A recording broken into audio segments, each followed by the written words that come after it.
ಓಂ ಗುಹಾಂ ಪ್ರವಿಷ್ಟಾ ವಾಕ್ಮಾನೋ ಹಿ ತದ್ದರ್ಶನಾತ್ ಓಂ. ಈ ಸೂತ್ರದ ತತ್ವಪ್ರಕಾಶಕ ನಾವೀಗ ನೋಡ್ತಿದ್ದೇವೆ. ಅದರಲ್ಲಿ ಕೊನೆಯ ಒಂದೆರಡು ವಾಕ್ಯಗಳನ್ನು ನೋಡುವುದು ಉಳಿದಿದೆ. ನನು ಕಥಂ ಗುಹಾನಿವಿಷ್ಟತ್ವ ಲಿಂಗಾತ್ ಪಿಬತಃ ವಿಷ್ಣುತ್ವ ನಿಶ್ಚಯಃ ಜೀವೇ ತದ್ಯುಕ್ತೇಃ ಇತ್ಯದಾಹ. ಯೋವೇದ ನಿಹಿತಂ ಗುಹಾಯಾಂ ಪರಮೇ ವ್ಯೋಮನ್ ಅಂತ ಆಚಾರ್ಯರು ಭಾಷ್ಯದಲ್ಲಿ ತೈತರಿಯ ಉಪನಿಷತ್ತಿನ ತುಣುಕನ್ನು ಉದ್ಧರಿಸಿದ್ದಾರೆ. ಅದ್ಯಾಕೆ ಅಲ್ಲಿ ಹೇಳಿದ್ದಾರೆ ಅನ್ನೋದನ್ನು ನೋಡಬೇಕೀಗ. ಈ ಗುಹಾನಿವಿಷ್ಟನಾದವನು ಯಾರು ಅಂದ್ರೆ ವಿಷ್ಣುವೇ. ಆದ್ದರಿಂದ ಅವನೇ ಕರ್ಮಫಲವನ್ನು ಪಾನ ಮಾಡ್ತಾ ಇರುವವನು ಅವನೇ ಅಂತ ನಾವು ನೋಡಿದ್ವಿ. ಆದರೆ ಗುಹಾನಿವಿಷ್ಟತ್ವ ಎಂಬ ಒಂದೇ ಲಿಂಗವನ್ನು ಇಟ್ಟುಕೊಂಡು ನೀವು ಅದು ವಿಷ್ಣು ಅಂತ ಹೇಗೆ ತೀರ್ಮಾನಿಸಿದ್ರಿ? ಗುಹಾನಿವಿಷ್ಟತ್ವ ಲಿಂಗಾತ್ ಪಿಬತಃ, ಕರ್ಮ ಫಲವನ್ನು ಪಾನ ಮಾಡ್ತಿರುವ ವ್ಯಕ್ತಿ ವಿಷ್ಣುವೇ ಆಗಿದ್ದಾನೆ ಅಂತ ನಿಶ್ಚಯ ಮಾಡಿದ್ರಿ. ಅದು ಹೇಗೆ ಸರಿ? ಯಾಕಂದ್ರೆ ಜೀವೇಪಿ ತದ್ಯುಕ್ತೇ, ಜೀವನು ಕೂಡ ಅದನ್ನು ಮಾಡ್ತಿದ್ದಾನಲ್ಲ. ಜೀವನಲ್ಲೂ ಕೂಡ ಆ ಗುಹಾ ಪ್ರವಿಷ್ಟ ಎಂಬ ಯುಕ್ತಿ ಇದ್ದೇ ಇದೆಯಲ್ವಾ. ಆದ್ರಿಂದ ಅದನ್ನು ವಿಷ್ಣು ಅಂತ ಹೇಗೆ ತೀರ್ಮಾನಿಸಿದ್ರಿ ಅಂತ ಪ್ರಶ್ನೆಗೆ ಉತ್ತರವಾಗಿ ಯೋವೇದ ಅನ್ನೋ ಮಾತನ್ನ ಹೇಳಿದ್ದಾರೆ. ಜೀವ ಹೃದಯದಲ್ಲಿರ್ತಾನೆ ಅಂತ ತಾತ್ಪರ್ಯ, ಪ್ರಶ್ನೆ ಮಾಡುವವರು ತಾತ್ಪರ್ಯ.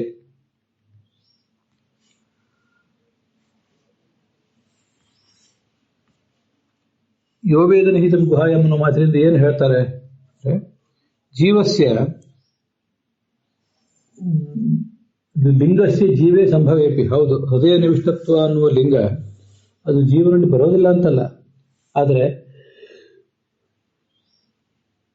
ಶ್ರುತಿಯಲ್ಲಿ ಪ್ರಸಿದ್ಧ ಆಗಿರುವುದನ್ನ ನಾವು ತಗೊಳ್ಳಬೇಕು. ಗುಹಾನಿಹಿತ ಅಂತ ಜೀವನನ್ನು ವರ್ಣನೆ ಮಾಡೋದಿಲ್ಲ ಶ್ರುತಿಯಲ್ಲಿ. ಆದ್ರಿಂದ ಅವನನ್ನು ತಗೊಳ್ಬಾರದು ಅಂತ ತಾತ್ಪರ್ಯ. ಶ್ರುತ್ಯಾದಿ ಪ್ರಸಿದ್ಧಿಮೇವ, ಶ್ರುತಿ ಪುರಾಣಗಳ ಪ್ರಸಿದ್ಧಮೇವ ಗ್ರಾಹ್ಯಂ. ಶ್ರುತಿ ಪುರಾಣಗಳಲ್ಲಿ ಏನು ಪ್ರಸಿದ್ಧವಾಗಿದೆಯೋ, ಯಾವ ವಿಷಯ ಪ್ರಸಿದ್ಧ ಆಗಿದೆಯೋ ಅದನ್ನು ಗ್ರಹಣ ಮಾಡಬೇಕು ಇದು ಭಾವ. ಅದನ್ನು ಇತ್ಯಾದಿನ ಪ್ರಸಿದ್ಧಂ ಈ ಶಬ್ದೇನ ದರ್ಶಯತಿ. ಅದು ಪ್ರಸಿದ್ಧಂ ಬದಲಾಗಿ ಪ್ರಸಿದ್ಧಿಂ ಅಂತಿದ್ರೆ ಒಳ್ಳೆಯದು. ಗುಹಾನಿಹಿತತ್ವ ಅನ್ನೋದು ವಿಷ್ಣುವಿನಲ್ಲೇ ಪ್ರಸಿದ್ಧವಾಗಿದೆ ಎಂಬುದನ್ನು ತೋರಿಸ್ತಾರೆ. ಪ್ರಸಿದ್ಧವಾಗಿದೆ ಅನ್ನೋದನ್ನು ತೋರಿಸ್ತಾರೆ ಅಂತಾದಾಗ ಪ್ರಸಿದ್ಧಿಂ ದರ್ಶಯತಿ ಅನ್ನೋದಕ್ಕೆ ಪ್ರಸಿದ್ಧಿ ಅನ್ನೋದು ಕರ್ಮ ಆಗಿದ್ರೆ ಒಳ್ಳೆಯದು. ಪ್ರಸಿದ್ಧ ಅನ್ನೋದು ವ್ಯಕ್ತಿಯನ್ನು ಹೇಳ್ತದೆ.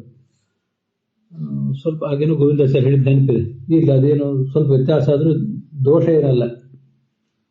ವಿಷ್ಣೋರೇವ ಗುಹಾನಿವಿಷ್ಟತ್ವ ಇತ್ಯಾದಿನ ವಾಕ್ಯೇನ ಪ್ರಸಿದ್ಧಂ ಇತಿ ಇಮಮರ್ಥಂ ಸೂತ್ರಕಾರಃ ಈ ಶಬ್ದೇನ ದರ್ಶಯತಿ ಇತ್ಯರ್ಥಃ. ಸೂತ್ರಕಾರರು ಗುಹಾಂ ಪ್ರವಿಷ್ಟವ ಆತ್ಮಾನೋ ಹಿ ಅಂತೇನು ಹಿ ಅಂತ ಅವ್ಯಯ ಪ್ರಯೋಗ ಮಾಡಿದಾರಲ್ಲ, ಆ ಹಿ ಅನ್ನೋ ಅವ್ಯಯ ಪ್ರಯೋಗದ ಮೂಲಕ ಅವ್ರು ಏನು ತೋರಿಸಿದ್ದಾರೆ?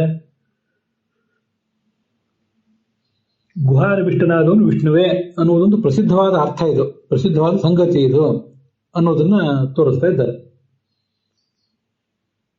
ಗುಹಾನಿವಿಷ್ಟತ್ವಂ ಇದು ಆ ತೈತ್ರಿಯ ಉಪನಿಷತ್ತು ಮೊದಲಾದ ಉಪನಿಷತ್ತುಗಳು ಪುರಾಣಗಳ ಮೂಲಕ ವಿಷ್ಣುವರೇವ ವಿಷ್ಣುವಿಗೆ ಆಗ್ತದೆ. ಅದನ್ನ ಗುಹಾನಿವಿಷ್ಟತ್ವ ಇತ್ಯಾದಿ ವಾಕ್ಯೇನ ಅದು ಪ್ರಸಿದ್ಧವಾಗಿದೆ ಅಂತ ಆ ಪ್ರಸಿದ್ಧಿಯನ್ನ ಪ್ರಸಿದ್ಧಂ ಅದು ವಿಷ್ಣುವಿನಲ್ಲಿ ಅದು ಪ್ರಸಿದ್ಧವಾಗಿದೆ ಅನ್ನುವ ಸಂಗತಿ. ಆ ಸಂಗತಿಯನ್ನ ವೇದವ್ಯಾಸರು ಹಿ ಅನ್ನುವ ಶಬ್ದದಿಂದ ತೋರಿಸಿದ್ದಾರೆ ಅಂತ ಅದರ ತಾತ್ಪರ್ಯ. ಇದಕ್ಕೆ ಗುರುವರ್ಥ ದೀಪಿಕಾ ಟಿಪ್ಪಣಿಯಲ್ಲಿ ಸ್ವಲ್ಪ ವಿಚಾರಗಳನ್ನು ಹೇಳಿದ್ದಾರೆ. ವಸ್ತುತಃ ಅವನು ಹೃದಯದಲ್ಲಿ ಇಲ್ಲವೇ ಇಲ್ಲ. ಗುರುವರ್ಥ ದೀಪಿಕಾ ಟಿಪ್ಪಣಿಯಲ್ಲಿ ಕೊನೆಗೆ ಒಂದೆರಡು ವಾಕ್ಯಗಳನ್ನು ಗಮನಿಸಿ. ಲಿಂಗಸ್ಯ ಜೀವೇ ಸಂಭವೇಪಿ ಇತಿ ಅಭ್ಯುಪಗಮ್ಯ ಉತ್ತಮ. ವಸ್ತುತಃ ಜೀವ ಹೃದಯದಲ್ಲಿ ಇರೋದೇ ಇಲ್ಲ, ಇರ್ತಾನೆ ಅಂತ ಅವ್ರೇನು ಪ್ರಶ್ನೆ ಮಾಡಿದ್ರಲ್ಲ, ಇರ್ತಾನೆ ಅಂತ ಒಂದು ಸ್ಥೂಲ ದೃಷ್ಟಿಯಿಂದ ಒಪ್ಪಿಕೊಂಡು ಇರ್ತಾನೆ. ಹೌದಾದ್ರೂ ಕೂಡ ಶ್ರುತಿಯಲ್ಲಿ ಪ್ರಸಿದ್ಧನಾದವನು ವಿಷ್ಣುವೇ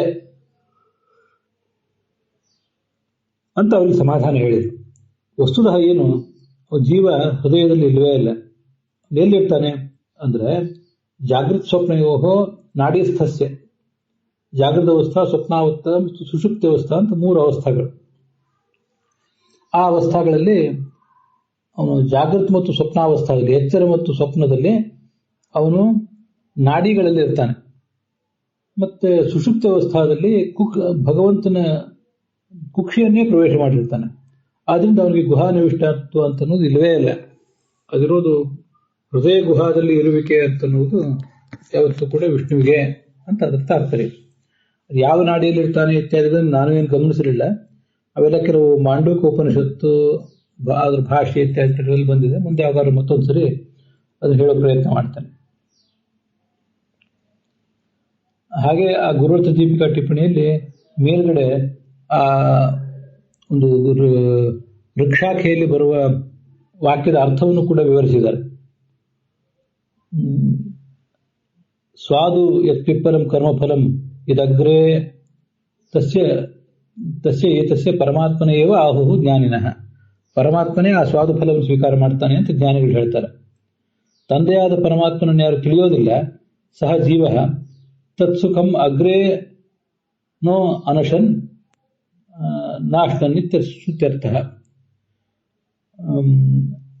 ಅವನು ಅದನ್ನ ತನ್ನ ತಂದೆಯಾದ ಭಗವಂತನನ್ನು ಸರಿಯಾಗಿ ತಿಳಿಯದೇ ಇದ್ದವನು ಆ ಕರ್ಮದ ಫಲವನ್ನು ಕೂಡ ಪೂರ್ಣವಾಗಿ ಅನುಭವಿಸುವುದಿಲ್ಲ ಅಂತ ಅದರ ತಾತ್ಪರ್ಯ. ಅನಶನ್ ಅಂತ ಅಲ್ಲೊಂದು ಏನೊಂದು ಶಬ್ದ ಇದೆ, ಅದಕ್ಕೆ ನಾಶ ಹೊಂದುತ್ತಾನೆ, ದುರ್ಗತಿಗೆ ಹೋಗ್ತಾನೆ ಅಂತ ಬೇರೆ ಬೇರೆ ಕಡೆ ಅರ್ಥನೂ ನೋಡಿದ್ದೀವಿ. ಇವರು ವಾದಿರಾಜ ಸ್ವಾಮಿಗಳು ಅದನ್ನ ಅವನು ತಿನ್ನುವುದಿಲ್ಲ, ಅನಶನ್ ನ ಅಶ್ನಾತ್. ನೋ ಅನಶನ್ ಅಂದ್ರೆ ನ ಅಶ್ನಾತ್, ತಿನ್ನುವುದಿಲ್ಲ ಅಂತ ಈಗ ಅದಕ್ಕೆ ಅರ್ಥ ಮಾಡಿದಂತೆ ಕಾಣಿಸ್ತದೆ. ಸ್ವಲ್ಪ ಅರ್ಥ ವ್ಯತ್ಯಾಸ ಇರ್ತದೆ. ಇದಲ್ಲದೇನೆ ಗುರುವರ್ಥ ದೀಪಿಕಾ ಟಿಪ್ಪಣಿಯಲ್ಲಿ ಇನ್ನೊಂದು ಶ್ರುತಿಗೆ ಸ್ವಲ್ಪ ವ್ಯತ್ಯಾಸ ಮಾಡಿ ಅರ್ಥ ಹೇಳಿದ್ದಾರೆ. ಗುಹಾಂ ಪ್ರವಿಷ್ಟವು ಪಿಬಂತೋ ವಿಷ್ಣು ರೂಪೇ ಏವ ಧರ್ಮ ಸಮಂತ ತ್ರಿವೃತಂ ವ್ಯಾಪತು ತಯೋರ್ದೃಷ್ಟಿಂ ಮಾತರಿಶ್ವ ಜಗಾಮ ಅಂತ ಆ ಮಾತಿನ ಮೂಲಕ ಆ ಒಂದು ವೇದವಾಕ್ಯ ಇದೆ, ಋಗ್ವೇದದ ವೇದವಾಕ್ಯ. ಋತಂ ಪಿಬಂತು ಒಂದು ಯಜುರ್ವೇದದ ಕಾಟಿಕೋಪನಿಷತ್ತಿನಲ್ಲಿ ಬಂದದ್ದು. ಧರ್ಮ ಸಮಂತ ತ್ರಿವೃತಂ ವ್ಯಾಪತು ಅನ್ನೋದು ಋಗ್ವೇದದಲ್ಲಿ ಬಂದದ್ದು, ಋಗ್ವೇದ ಸಂಹಿತಾದಲ್ಲೇ ಬಂದದ್ದು. ಅದಕ್ಕೆ ಅರ್ಥ ಮಾಡುವ ರೀತಿ ಒಂದು ಸ್ವಲ್ಪ ಬೇರೆ ಇದೆ ವಾದಿರಾಜ ಸ್ವಾಮಿಗಳು. ಅಲ್ಲಿ ಧರ್ಮ ಸಮಂತ ಅಂತಿದೆ ನೋಡಿ. ಈ ವೇದದಲ್ಲಿ ಈ ದ್ವಿತೀಯ ವಿಭಕ್ತಿ ಅಥವಾ ಪ್ರಥಮ ವಿಭಕ್ತಿ ಅವೆರಡರದ್ದು ದ್ವಿವಚನಗಳನ್ನ ಸ್ವಲ್ಪ ಬೇರೆ ರೀತಿಯಾಗಿ ಪ್ರಯೋಗ ಮಾಡ್ತಾರೆ. ನಮಗೆಲ್ಲ ಗೊತ್ತಿರುವಂತೆ ಅಕಾರಾಂತವಾದ ಶಬ್ದದ ದ್ವಿತೀಯ ವಿಭಕ್ತಿ ಅಥವಾ ಪ್ರಥಮ ವಿಭಕ್ತಿಯ ದ್ವಿವಚನ ರಾಮವು ಕೃಷ್ಣವು ಅಂತ ಹೀಗಾಗ್ತದೆ. ಆದರೆ ವೇದದಲ್ಲಿ ಅದು ರಾಮ ಕೃಷ್ಣ ಅಂತ ಹೀಗಾಗ್ತದೆ. ಅಶ್ವಿನ ಅಕಾರಾಂತವಾದ ಶಬ್ದ ಮಾತ್ರ ಅಂತಲ್ಲ, ಬೇರೆ ಶಬ್ದ ಇದ್ರೂ ಕೂಡ ಅದೇ ಥರ ಆಗ್ತದೆ. ಉದಾಹರಣೆಗೆ ಅಶ್ವಿನವು ಅಂತಿದ್ರೆ ಅಶ್ವಿನ ಅಂತ ಅದನ್ನ ಉಚ್ಚಾರ ಮಾಡ್ತಾರೆ. ಹೀಗೆ ಔಕಾರ ಅಂತ ಆಗ್ಬೇಕಾದದ್ದು ದ್ವಿತೀಯ ವಿಭಕ್ತಿ ಮತ್ತು ಪ್ರಥಮ ವಿಭಕ್ತಿ ಏಕವಚನಗಳಿಗೆ ಆಕಾರ ಅಂತ ಆಗ್ತಿರ್ತದೆ. ಆದ್ರಿಂದ ಘರ್ಮ ಸಮಂತ ಅಂತ ಅಲ್ಲಿ ಏನಿದೆ, ಘರ್ಮ ಅಂದ್ರೆ ನಾವೀಗಾಗಲೇ ನೋಡಿ ಘರ್ಮವು ಅಂತ ಓದ್ಕೋಬೇಕು, ಸಮಂತ ಅಂದ್ರೆ ಸಮಂತವು ಅಂತ ಓದ್ಕೊಳ್ಬೇಕು. ಘರ್ಮ ಅಂದ್ರೆ ಪ್ರಕಾಶಮಾನರಾದವರು, ಅದು ಹಿಂದೆ ಅರ್ಥ ನೋಡಿದೆ. ಘರ್ಮ ಘರ್ಮೋ ಘರ್ಮಾಹ, ಅದರದ್ದೇ ಘರ್ಮವು ಇದ್ದದನ್ನೇ ಘರ್ಮ ಅಂತ ಹೀಗಾಗಿದೆ. ಪ್ರಥಮ ವಿಭಕ್ತಿ ದ್ವಿವಚನ. ಸಮಂತ ಅಂದ್ರೆ ಸಮಂತವು ಅಂತ ಹೀಗದರ ಅರ್ಥ, ಅಂದ್ರೆ ಎಲ್ಲಾ ಕಡೆ ಇರುವಂಥವ್ರು ಅಂತ ಅದರ ಅರ್ಥ. ಆದರೆ ವಾದಿರಾಜ ಸ್ವಾಮಿಗಳು ಅದನ್ನ ಸಮಂತಾತ್ ಅಂತ ಪದಚ್ಛೇದ ಮಾಡಿದ್ದಾರೆ. ಆ ವೇದವಾಕ್ಯ ಗಮನಿಸಿ, ಘರ್ಮ ಸಮಂತಾತ್ ತ್ರಿವೃತಂ ವ್ಯಾಪತು. ಸಮಂತ ಆದಮೇಲೆ ತ್ರಿವೃತಂ ಅಂತಿದೆ. ಸಮಂತಾತ್ ಪ್ಲಸ್ ತ್ರಿವೃತಂ ಅಂತ ಪದಚ್ಛೇದ ಮಾಡಿದ್ರು ಅದರ ಕೊನೆಯ ರೂಪ ಆಗುವುದು ಸಮಂತಾತ್ ತ್ರಿವೃತಂ ಅಂತಾನೆ. ಅಥವಾ ಸಮಂತ ಅಲ್ಲಿ ತ ಇಲ್ಲವೇ ಇಲ್ಲ, ಎರಡನೇ ತ ಇಲ್ಲ, ಸಮಂತ ಅಂತ ಒಂದೇ ತ. ತ್ರಿವೃತಂ ಅಂತ ಪ್ರತ್ಯೇಕವಾಗಿ ಓದ್ಕೊಂಡ್ರು ಅದರ ರೂಪ, ಅದರ ಉಚ್ಚಾರ ಎಲ್ಲ ಆಗುವುದು ಒಂದೇ ಥರ. ಮೂಲ ಸಂಹಿತಾ ಪಾಠ ಅಂತ ಅನ್ನೋದು ಒಂದೇ ಥರ ಇರ್ತದೆ. ಪದಪಾಠವನ್ನು ಸ್ವಲ್ಪ ಭಿನ್ನವಾಗಿ ಮಾಡ್ಕೊಳ್ಳಿಕ್ಕೆ ಅವಕಾಶ ಇದೆ. ಮೂಲ ಸಂಹಿತಾ ಪಾಠ ಅನ್ನೋದು ಅಪೌರುಷೇಯ, ಪದಪಾಠ ಅಂತ ಅನ್ನೋದು ಪೌರುಷೇಯ. ಆದ್ರಿಂದ ಸಮಂತಾ ಅಂತನೂ ಪದಚ್ಛೇದ ಮಾಡ್ಕೋಬಹುದು, ಸಮಂತಾತ್ ಅಂತನೂ ಪದಚ್ಛೇದ ಮಾಡ್ಕೋಬಹುದು. ಸಮಂತಾತ್ ಅಂದ್ರೆ ಎಲ್ಲ ಕಡೆ ಅಂತ ಅದರ ಅರ್ಥ. ವಿದ್ಯಮಾನವು ಅಂತ ಅದಕ್ಕೊಂದು ಅಧ್ಯಾಹಾರ ಮಾಡ್ಕೋಬೇಕು. ಅದು ವಾದಿರಾಜ ಸ್ವಾಮಿಗಳು ಅದನ್ನು ಹೇಳಿದ್ದಾರೆ. ವ್ಯಾಪ್ತಾವಿತ್ಯತ್ರ ಸಮಂತಾತ್ ವಿದ್ಯಮಾನೋ ಇತಿ ಯೋಗ್ಯ ಪದ ಅಧ್ಯಾಹಾರೇಣ ಶ್ರುತೇ ಅರ್ಥಮಭಿಪ್ರೇತಿ. ಗುರುವರ್ಥ ದೀಪಿಕಾದಲ್ಲಿ ಅದನ್ನು ನೋಡಿ. ಅಲ್ಲಿ ಉಳಿದವರೆಲ್ಲ ಸಮಂತ ಅನ್ನೋದನ್ನ ಸಮಂತವು ಅಂತ ಹೀಗೆ ಮಾಡ್ಕೊಂಡಿದ್ದಾರೆ. ಎರಡನೇ ತಕಾರ ಅಲ್ಲಿಲ್ಲ. ಆದರೆ ವಾದಿರಾಜ ಸ್ವಾಮಿಗಳ ದೃಷ್ಟಿಯಲ್ಲಿ ಅದು ಸಮಂತಾತ್ ಅಂತ ಹೀಗಾದ್ರೆ ತಾತ್ಪರ್ಯ. ಗುಹಾಸ್ಥಾನೇ ಪ್ರಾಪ್ತವು ಅಂತ ಹೀಗೆ ತತ್ವಪ್ರಕಾಶಿಕಕ್ಕೆ ವ್ಯಾಖ್ಯಾನ ಮಾಡುವಾಗ ವಾದಿರಾಜ ಸ್ವಾಮಿಗಳು ಹೀಗೆ ಅದಕ್ಕರ್ಥ ಹೇಳಿದ್ದಾರೆ. ವೇದದಲ್ಲಿ ಸಂಹಿತಾ ಪಾಠ, ಪದಪಾಠ ಮತ್ತು ಕ್ರಮಪಾಠ ಅಂತ ಮುಖ್ಯವಾಗಿರ್ತವೆ. ಇನ್ನು ಘನಪಾಠ, ಜಟಾಪಾಠ ಅಂತನೂ ಪ್ರತ್ಯೇಕವಾಗಿ ಬೇರೆ ಬೇರೆ ಇರ್ತವೆ. ಸಂಹಿತಾ ಪಾಠ ಅಂದ್ರೆ ಸಹಸ್ರಶೀರ್ಷ, ಪುರುಷ, ಸಹಸ್ರಾಕ್ಷ, ಸಹಸ್ರಪಾತ್ ಅಂತ ಹೀಗೆ ಆಸ್ ಇಟ್ ಈಸ್ ಓದೋದು. ಇದಕ್ಕೆ ಸಂಹಿತಾ ಪಾಠ ಅಂತಾರೆ. ಮತ್ತೆ ಪದಪಾಠ ಅಂದ್ರೆ ಪದಚ್ಛೇದ, ಬೇರೆ ಏನೂ ಅಲ್ಲ. ಒಂದು ಕ್ರಮಪಾಠ ಅಂತ ಒಂದಿದೆ. ಅದರದ್ದು ಲೆಕ್ಕಾಚಾರ ನನಗೆ ಗೊತ್ತಿಲ್ಲ. ಒಂದನೇ ಪದವನ್ನು ಹೇಳೋದು, ಎರಡನೇ ಪದವನ್ನು ಹೇಳೋದು, ಅದಾದ್ಮೇಲೆ ಮತ್ತೆ 1, 2, 3 ಆದ್ಮೇಲೆ ಮತ್ತೆ ಎರಡನೇದನ್ನು ಒಂದ್ಸರಿ ಹೇಳೋದು, ಎರಡನೇದನ್ನು ಮೂರನೇದನ್ನು ಹೇಳೋದು, ಹೀಗೊಂದು ಲೆಕ್ಕಾಚಾರ ಇದೆ ಅದಕ್ಕೆ. ಓಷಧಯ ಸಂವಾದಂತೆ ಸೋಮೇನ ಸಹ ರಾಜ್ಞಾ ಅಂತ ವೇದವಾಕ್ಯ ಇದ್ರೆ, ಓಷಧಯ ಸಂವಾದಂತೆ ಸಂವದಂತೆ ಅಂತ ಹೀಗೆಲ್ಲ ಹೇಳ್ತಾರೆ. ತುಂಬಾ ಸ್ಥೂಲವಾಗಿ ಹೇಳ್ಬೇಕಂದ್ರೆ ಐತರೇಯ ಉಪನಿಷತ್ತಿನ ಭಾಷ್ಯದಲ್ಲಿ ಅದನ್ನು ಹೇಳಿದ್ದಾರೆ ಆಚಾರ್ಯರು. ವಿಷ್ಣವೇ ನಮಃ ಅನ್ನೋದು ಸಂಹಿತಾ ಪಾಠ. ವಿಷು ನವೇ ನಮಃ ಅಂತ ಹೇಳಿದ್ರೆ ಅದು ಪದಪಾಠ, ಪದಚ್ಛೇದ ಮಾಡಿದ ಹಾಗಾಯಿತು. ಇನ್ನು ಕ್ರಮಪಾಠದಲ್ಲಿ ವಿಷ್ಣವೇ ನವೇ ನಮಃ ಅಂತ ಹೀಗೆ 3 ಶಬ್ದಗಳನ್ನು ಮಾಡ್ತಾರೆ.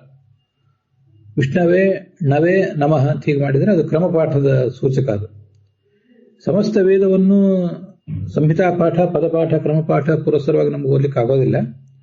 ಆದರೆ ವಿಷ್ಣವೇ ನಮಃ, ವಿಷು ನವೇ ನಮಃ, ವಿಷ್ಣವೇ ನವೇ ನಮಃ ಅಂತ ಇಷ್ಟಾದರೂ ಹೇಳಿದರೆ ಅದು ಸಕಲ ವೇದಗಳನ್ನು ಕ್ರಮಪಾಠ, ಸಂಹಿತಾ ಪದ ಕ್ರಮಪಾಠ ಪುರಸ್ಸರವಾಗಿ ಓದಿದ ಫಲ ಬರ್ತದೆ ಅಂತ ಅಲ್ಲಿ ವರ್ಣನೆ ಮಾಡ್ತಾರೆ.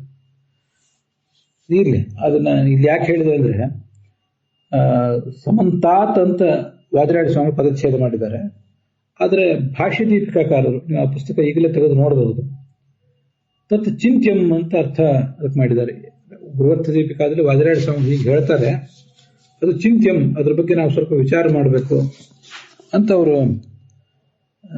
ಅರ್ಥ ಮಾಡಿದ್ದಾರೆ. ಅರ್ಥ ಅದಕ್ಕೆ ಹೇಳ್ತಾರೆ.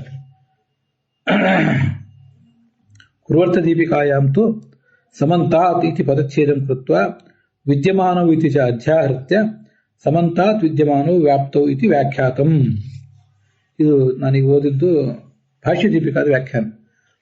ವೇದದ ಅರ್ಥ ಹೇಳುವಾಗ ಒಂದೇ ಸಂದರ್ಭದಲ್ಲಿ ಅದೆಲ್ಲ ಕಡೆ ಇರಲಿ ಅಂತ ಹೇಳಿದೆ. ಆದರೆ ತಚ್ಚಿಂತ್ಯಂ ಅಂತ ಅವರ ಸ್ವಲ್ಪ ಆಲೋಚನೆ ಮಾಡಬೇಕು. ಇದಾಕೋ ನಮಗೆ ಸಮಾಧಾನ ಕೊಡ್ತಿಲ್ಲ ಅಂತ ಅವ್ರ ತಾತ್ಪರ್ಯ. ಅವ್ರ ದೃಷ್ಟಿಯಲ್ಲಿ ಮತ್ತು ಕೆಲವರು ಆ ಥರದ ಮನೋಭಾವ ಹೊಂದಿದವರಿದ್ದಾರೆ. ಸಂಹಿತಾ ಪಾಠ ಹೇಗೋ ಹಾಗೆ ಪದಪಾಠವೂ ಕೂಡ ನಿಯತವೇ. ನಮಗೆ ಬೇಕಾದಂತೆ ವೇದಗಳನ್ನು ಪದಚ್ಛೇದ ಮಾಡಬಾರದು. ಪರಂಪರೆಯಲ್ಲಿ ಸಂಹಿತಾ ಪಾಠ ಹೇಗಿದೆಯೋ ಹಾಗೆ ಪದಪಾಠನೂ ಕೂಡ ನಮಗೆ ಬೇಕಾದಂತೆಯೇ ನಾವು ಮಾಡ್ಕೊಳ್ಬಾರದು. ಹೊರತು ಪರಂಪರೆಯಿಂದ ಹೇಗೆ ಸಂಹಿತಾ ಪಾಠ ಇದೆಯೋ ಹಾಗೆ ಪದಪಾಠ ಇದೆಯೋ ಅವನ್ನೇ ಮುಂದುವರಿಸಬೇಕು. ಸಮಂತಾ ಅಂದ್ರೆ ಸಮಂತವು ಅಂತ ಅದ್ರ ಅರ್ಥ. ಪದಚ್ಛೇದ ಅದಕ್ಕೆ ಸಮಂತಾ ಅಂತ, ಸಮಂತವು ಅಂತ ಮಾಡಬಾರದು ಅಂತ ಅವರ ತಾತ್ಪರ್ಯ ಇದೆ. ಇನ್ನೂ ಕೆಲವ್ರದ್ದು ನಾನು ವೇದ ವಿದ್ವಾಂಸರನ್ನು ಮಾತಾಡಿಸಿದಾಗ ಅವರು ಎಲ್ಲ ಕೂಡ ಅದೇ ತರ ಹೇಳಿದರು. ತಚ್ಚಿಂತ್ಯಂ ಅಂತ ಭಾಷ್ಯ ದೀಪಿಕಾಕಾರರು ಹೇಳಿರುವುದು ಅದಕ್ಕಾಗಿ. ಆದರೆ ನಮ್ಮ ತಿಳುವಳಿಕೆ ಹೇಗಿರಬೇಕು ಅಂದ್ರೆ, ಸ ಆತ್ಮ ತತ್ವಮಸಿ ಶ್ವೇತಕೇತು ಅಂತ ಛಾಂದೋಗ್ಯ ಉಪನಿಷತ್ತಿನಲ್ಲಿ ವಾಕ್ಯ ಇದೆ. ಆತ್ಮ ತತ್ವಮಸಿ ಶ್ವೇತಕೇತು ಅಂತ ಹೀಗೆ ಬಂದಾಗ ಆಚಾರ್ಯರು ಅದಕ್ಕೆ ಸ ಆತ್ಮ ಅತತ್ವಮಸಿ ಶ್ವೇತಕೇತು ಅಂತ ಪದಚ್ಛೇದ ಮಾಡಿ ತೋರಿಸಿದ್ದಾರೆ. ಜಯತೀರ್ಥರು ಮತ್ತು ಒಂದೆರಡು ಮೂರು ಕಡೆ ಬೇರೆ ಬೇರೆ ಕಡೆ ಆ ಥರ ಮಾಡ್ತಾರೆ. ಆದ್ರಿಂದ ನನಗೂ ಕೂಡ ಮನವರಿಕೆ ಆದ ಅಂಶ ಏನಂದ್ರೆ, ಸಂಹಿತಾ ಪಾಠ ಮಾತ್ರ ನಿಯತ, ಒಂದೇ ರೀತಿಯಾಗಿರ್ಬೇಕಾಗುತ್ತೆ. ಪದಪಾಠ ಅಂತಂದು ಅನಿಯತ, ನೀವು ಅದನ್ನು ಹೇಗೂ ಪದಚ್ಛೇದ ಮಾಡಬಹುದು. ಒಟ್ಟಾರೆ ಶಾಸ್ತ್ರದ ತಾತ್ಪರ್ಯಕ್ಕೆ ಅದು ವಿರುದ್ಧ ಆಗದೆ ಇದ್ರೆ ಸಾಕು. ಆದ್ರಿಂದ ವಾದಿರಾಯಣ ಸ್ವಾಮಿಗಳು ಸಮಂತಾತ್ ಅಂತ ಮಾಡಿದ್ದು. ಆಮೇಲೆ ಇನ್ನೂ ಕೆಲವು ಕಡೆ ಪುರುಷ ಸೂಕ್ತದಲ್ಲೇ ಪುರುಷ ಏವೇದಂ ಸರ್ವಂ ಅಂತ ಬರ್ತದೆ. ಇದಂ ಸರ್ವಂ, ಈ ಜಗತ್ತೆಲ್ಲವೂ ಕೂಡ ಪುರುಷರೇ ಆಗಿದ್ದಾನೆ ಅಂತ. ಅಲ್ಲಿ ಪುರುಷ ಏವ ಅಂತನೂ ಪದಚ್ಛೇದ ಮಾಡಬಹುದು, ಪುರುಷೇ ಏವ ಅಂತನೂ ಪದಚ್ಛೇದ ಮಾಡಬಹುದು. ಪುರುಷೇ ಏವ ಅಂತ ಮಾಡಿದಾಗ ಯಾಂತಾದೇಶ ಮಾಂತಾದೇಶ ಸಂಧಿಯಾಗಿ ಯಕಾರಕ್ಕೆ ಲೋಪ ಆಗಿ ಪುರುಷ ಏವ ಇದಂ ಅಂತ ಆಗ್ತದೆ. ಪುರುಷ ಏವ ಅಂತ ವಿಸರ್ಗ ಇಟ್ಕೊಂಡು ಪದಚ್ಛೇದ ಮಾಡಿದ್ರೆ ವಿಸರ್ಗ ಲುಪ್ತ ಆಗಿ ವಿಸರ್ಗ ಸಂಧಿಯಾಗಿ ಪುರುಷ ಏವ ಇದಂ ಅಂತ ಆಗ್ತದೆ. ಹೀಗೆಲ್ಲ ಮಾಡಿರೋದು ಕಂಡಿದೆ.